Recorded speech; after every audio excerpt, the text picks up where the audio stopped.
Danas. Ano ba yan? Ba't mo pinapalungkot si Pat? Nagawin nga si Pat tsaka ang kapatid niya eh. Anong gusto mo? Maging masaya pa siya?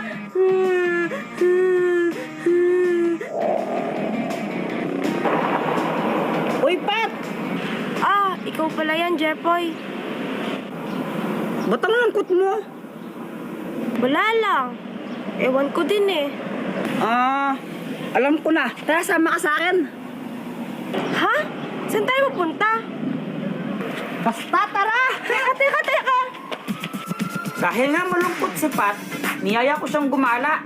Sumakay kami ng ATV. Tapos, ako yung nagdadrive para naman matuwa siya. Ha?